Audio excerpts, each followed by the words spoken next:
네, 안녕하세요. 코인킹 곽두팔입니다. 자, 오늘 3월 마지막 미국의 경제 지표가 발표가 되는데요. 오늘 발표하는 지표는 미국의 개인 소비 지출 물가 지수이고요. 다들 알고 계신 PCE라고도 합니다. 발표 시간은 21시 30분에 발표를 하게 되고 이전 수치가 5.4%였는데 이것보다 당연히 낮게 나와야 물가는 그래도 잡히고 있구나 라고 시장은 긍정적으로 해석할 수가 있습니다. 자, 그럼 우리는 왜 이 PCE를 봐야 하냐? CPI도 있고 PPI도 있고 뭐 이것저것 볼 것도 많은데 이 PCE까지 꼭 봐야 하냐? 이 부분이 아무래도 좀 궁금하지 않을까 싶어요. 그래서 그 부분을 이제 말씀드려 볼게요. 이 PCE 같은 경우 소비자 물가지수 CPI 그리고 생산자 물가지수 PPI보다 파월 의장 그리고 연준이 더 중요하게 보는 지표라고 언급을 했었습니다. 작년 7월 FOMC 회의 후 진행되는 기자회견에서 파월 의장이 직접 언급한 내용인데요. 한번 내용을 보면 이제 파월 의장은 대중적인 시선의 중요도를 고려해 CPI를 주시하고 있지만 우리가 PCE를 목표로 한다는 점을 기억해야 한다고 강조를 했고 PCE가 더 나은 지표라고 생각하기 때문이라고 덧붙였습니다. 그럼 PCE가 정확히 뭐길래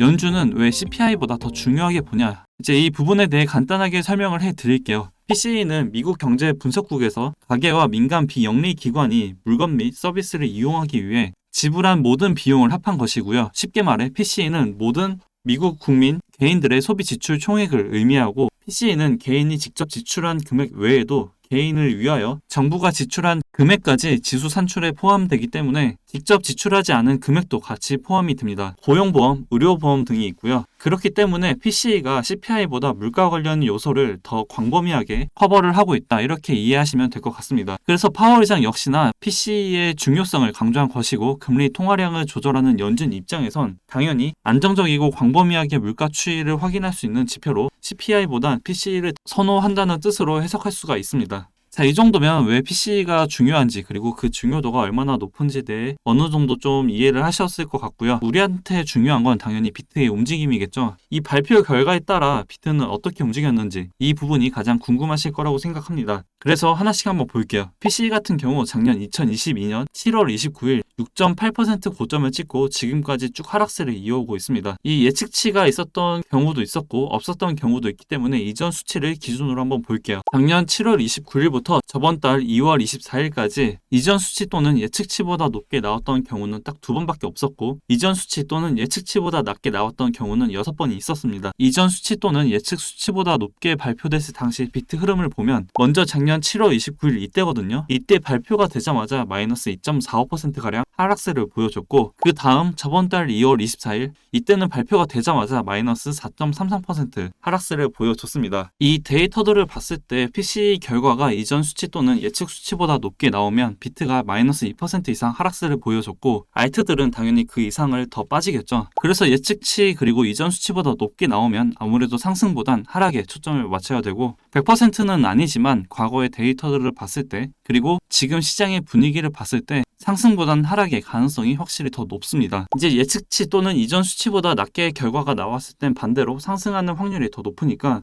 급하게 미리 예측해서 접근하실 필요 없고 결과를 본 다음에 그 다음에 판단을 하셔도 저는 늦지 않을 거라고 생각을 합니다. 만약 하락을 한다면 저는 오히려 기회라고 생각을 하고요. 지금 이 26.6K가 깨지지 않는 이상 저는 계속 하락은 오히려 기회다 이렇게 보고 있습니다. 이번 주는 이 26.6K 지켜주는지 이거 체크하면 될 것 같고 좀 더 여유롭게 기준을 잡자면 26K까지 열어두는 게 가장 좋지 않을까라고 생각합니다.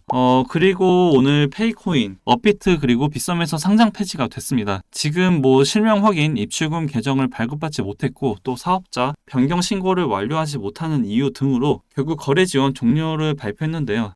개인적으로는 페이코인 입장에선 억울할 수도 있겠다 이렇게 생각이 들기도 합니다. 페이코인이 아무런 잘못이 없다는 게 아니고요. 리퍼리움, 어거 이런 코인들은 지금 프로젝트가 제대로 운영이 되고 있는지 판단도 되지가 않습니다. 마지막 트윗이 2021년 또는 2022년인데 좀 너무하긴 하죠. 그리고 오미세고 같은 경우에도 아예 이 정보란에 삭제가 됐습니다. 오미세고 역시도 프로젝트 또는 사업이 종료된 것처럼 보여지죠. 이미 보바로 다 넘어갔기도 합니다. 이제 슬슬 이런 코인들도 하나씩 정리가 되지 않을까 제 개인적인 생각이고요. 무튼 닥사의 역할 기준이 참 애매하기도 하고 지금 빗썸이 상장시킨 코인들만 봐도 그리고 빗썸의 운영 상태만 봐도 과연 이게 우리나라 암호화폐 거래소를 대표하는 행동인가 싶기도 합니다. 이러다 진짜 우리나라 거래소를 이탈하는 고객들이 더 많아지게 되지 않을까? 뭐 지금도 과거에 비해 굉장히 많아지긴 했지만 더 나아가 이러다 진짜 갑자기 거래소 뱅크런 사태가 벌어지면 어쩌나라는 생각도 듭니다. 근데 이제 이건 저의 쓸데없는 걱정이니까 신경 안 쓰셔도 되고 이제 오늘만 지나면 3월달도 끝이 났습니다. 정말 3월달 체감상 거의 2달 겪은 악재들을 다 겪은 것 같기도 합니다. 한 달 사이에 은행들 파산 이슈만 5곳에서 발생됐고 또 찰리 슈왑 증권사까지 잡음이 들리면서 쉽지 않은 3월달이었습니다. 그래도 포기를 할 순 없죠. 4월도 같이 한번 잘 이겨내 봅시다. 이제 제가 준비한 내용은 여기까지고요. 도움이 되셨다면 구독, 좋아요, 댓글, 알림 설정 부탁드리고 저는 이제 다음 새로운 소식을 들고 다시 찾아뵙겠습니다.